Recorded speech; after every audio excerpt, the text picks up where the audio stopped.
Hello viewers, কেমন আছেন? সবাই ভালো আছেন আশা করি। এখন আমরা কথা বলবো শাকিব খানের তুফান মুভির আসবে আমার দিন নতুন একটি গান রিলিজ হয়েছে।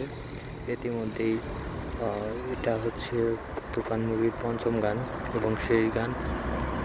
তুফান মুভিটিতে আসলে গানের ভেরিয়েশন রাখা হয়েছে।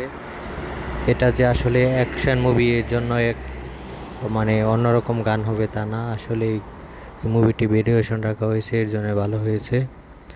আহ, এবং গানটিতে শাকিব খানকে সুন্দর লুকে দেখা গেছে।